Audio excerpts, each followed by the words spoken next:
Mes chers collègues, après que ma collègue Béatrice Lecouturier, notre présidente de la Commission de la Culture, ait traduit très exactement le jugement mitigé qui est celui du groupe UDI-MODEM sur 4 années d'une politique culturelle à Paris, dont il faut bien avouer qu'elle laisse les Parisiennes et les Parisiens sur leur faim, on constate qu'il y a toujours plus d'aspiration de l'ensemble des acteurs du monde culturel à Paris et de la part du public, et toujours moins d'inspiration de l'exécutif. Mais je voudrais pour ma part souligner 2 aspects de cette politique, l'un très positif et l'autre plus inquiétant. Le premier portera sur l'importance des travaux préparatoires du comité de préfiguration du parcours de la Révolution française, projet que vous avez bien voulu soutenir et que nous avons adopté à l'unanimité. Et je voudrais à ce sujet remercier particulièrement Catherine Vieux-Charrier, adjointe à la maire de Paris, chargée de la mémoire, ainsi que les membres de son cabinet, pour le sérieux, l'opiniâtreté, le suivi dont elle a bien voulu faire preuve pour que ce projet avance et se construise. Nous en sommes bientôt à la 3e réunion de travail autour du comité d'histoire de la ville de Paris.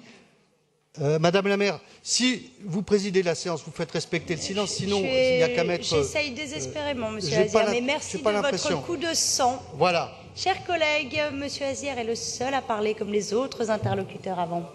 Je ne suis pas sûr que ça soit entendu sur tous les bancs. Mais alors vous remarquerez que c'est un échec total, Monsieur Azière. Moi-même, je le remarque. Mais moi, je ne préside pas la séance. Chers collègues, Mesdames, Madame Boulay-Perroni, est-ce que vous pourriez, s'il vous plaît, continuer vos conversations particulières? Ah, ça marche. À l'extérieur et que nous puissions écouter nos orateurs. Merci. Je disais donc que nous en sommes à la 3e réunion de travail autour du comité d'histoire de la ville de Paris, animé par Marie Aigné, entouré d'un conseil scientifique historique remarquable. Et je voudrais remercier ici Daniel Tartakovsky, Jean-Claude Caron, Roland Gottlieb et bien sûr Guillaume Mazot pour leur aide, et tout le savoir qui est le leur et qu'ils mettent au service de ce futur parcours. Je n'oublie pas l'ensemble des représentants des groupes et leurs collaborateurs que je remercie, les élus d'arrondissement, les directions nombreuses de la ville de Paris et la représentante du musée Carnavalet. J'en oublie d'ailleurs certainement, mais en les citant ici ce matin, je voulais vous montrer l'ampleur de la mobilisation qui est celle des responsables de ce projet. Cette mobilisation de toutes les ressources humaines qui annonce une mobilisation de tous les moyens, permet d'ores et déjà de commencer à définir le format du parcours, sa fluidité, le nombre d'étapes et leur liaison, les différentes thématiques abordées, l'ensemble des publics visés, la signalétique urbaine du parcours, sa visibilité, les supports technologiques qui seront nécessaires et bien évidemment les aspects budgétaires. Voilà, c'est un formidable travail qui est accompli et qui devrait déboucher bientôt sur l'annonce de l'existence d'un inédit et sans précédent parcours de la Révolution française à Paris, parcours guidé, animé, expliqué, à la portée de tous, chronologique et modulable, dont la nouvelle de sa création recevra, j'en suis sûr, un accueil enthousiaste en France et dans le monde. Et tout ceci méritait bien l'unanimité du Conseil de Paris. Paris complète ainsi son offre culturelle après la Conciergerie et bientôt le musée Carnavalet. Paris garde et sublime la mémoire de ces grands bouleversements, de ces grands moments qui font l'histoire de France, mais qui font surtout ce que nous sommes ici aujourd'hui. Soyez-en remerciés. Voilà. Le deuxième sujet, cette fois, concerne les autres aspects de votre politique culturelle, mais particulièrement sur le terrain du 14e arrondissement, dont je suis l'élu, et à propos du contrat culture du 14e arrondissement, signé en marge de ce Conseil de Paris demain. La culture et le 14e arrondissement, c'est véritablement une histoire d'amour.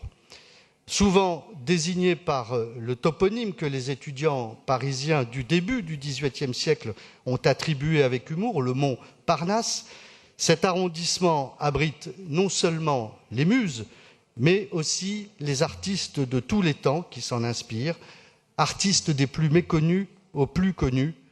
Ce quartier est, dans les années folles, le cœur de la vie culturelle et artistique à Paris. Comment ne pas lui reconnaître cette vocation ? Alors, sans tomber dans une présentation dithyrambique, la présentation du contrat culture du 14e arrondissement manque pour le moins de mémoire et de caractère.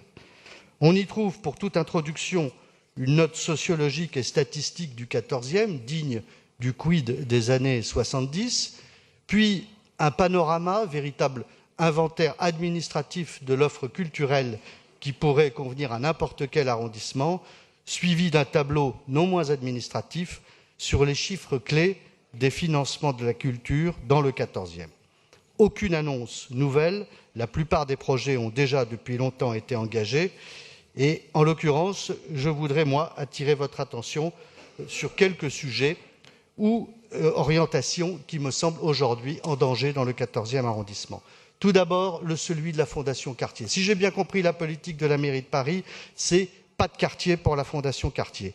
Le contrat, d'ailleurs, présente la Fondation Cartier pour l'art contemporain comme un établissement de l'arrondissement, feignant d'ignorer que la Fondation va quitter l'arrondissement pour rejoindre le centre de Paris. Pour rappel, la Fondation Cartier, depuis de nombreuses années, souhaitait s'agrandir. Elle s'était montrée intéressée par les potentialités, par exemple, du foncier présent à Saint-Vincent-de-Paul, mais on a carrément refusé d'étudier cette offre. Le 14e va donc perdre un de ses lieux de diffusion culturelle les plus emblématiques, mais il est vrai que les partenariats publics-privés ne sont pas dans les bonnes feuilles, ou en tout cas n'intéressent pas, ne semblent pas intéresser particulièrement la mairie du 14e. Deuxième sujet, je voudrais parler de la comédie italienne de la rue de la Gaîté, qui est toujours dans une situation critique. Je rappelle que de 2004 à 2011, elle touchait une subvention de 30 000 €, que cette subvention est passée à 15 000 € de 2011 à 2013. En 2014, elle est passée à 7 500 €, et puis depuis, elle a été supprimée. Alors le groupe UDI Modem, en 2014, était intervenu au Conseil de Paris pour soutenir ce théâtre et demander un rétablissement de la subvention par un vœu. Pour tenter de survivre, faute d'argent, le théâtre a mis en vente plusieurs de ses décors et ses costumes, loue la salle pour des événements. Aujourd'hui, il apparaîtrait nécessaire de donner des arguments de fond pour justifier l'absence de subvention et l'absence d'aide de la mairie pour la comédie italienne. On ne peut pas reprocher au dernier théâtre de la Commedia dell'arte d'avoir un fonctionnement de Commedia dell'arte fondé sur une création unique et originale par saison. Troisième sujet d'inquiétude, l'entrepôt. La mairie du 14e présente encore l'entrepôt comme un cinéma d'art et d'essai, mais il faut savoir qu'en décembre 2017, l'entrepôt a été vendu. Il a été vendu, certes, à un producteur de cinéma, mais aussi à son associé, qui est un des rois de la nuit parisienne. Aujourd'hui, les contours précis du nouveau projet ne sont pas connus. Gardera-t-il une vocation cinématographique? Si l'entrepôt a la vocation à devenir un lieu de fête nocturne, alors ce serait bien de demander l'avis des riverains qui étaient attachés aux activités traditionnelles de l'entrepôt. Les propos de l'ancien propriétaire Philippe Brison sur le devenir de ce projet laissent entrevoir des difficultés, ou en tout cas une inquiétude. J'insisterai aussi sur la ferme Montsouris. La ferme Montsouris, c'est le Loch Ness du 14e arrondissement. C'est un objet culturel non identifié. La mairie prévoit d'y créer un laboratoire de création artistique, culturelle et sociale ouvert sur le quartier. C'est dire le flou du projet. Et évidemment, pour ce qui est du reste, on est engagé face à un projet de construction de logements sociaux. Mais au fond, est-ce qu'il y a d'autres projets que des projets de construction de logements sociaux dans le 14e arrondissement? J'en veux pour preuve la destination du projet Saint-Vincent-de-Paul, dont, vous le savez, aujourd'hui, aucun appel à projet n'a voulu le sortir de la vocation dans laquelle la mairie du 14e l'avait mise. Un bon point cependant sur les catacombes, le projet de modernisation des catacombes et le déménagement du musée de la Libération, qui est une bonne nouvelle pour le 14e arrondissement.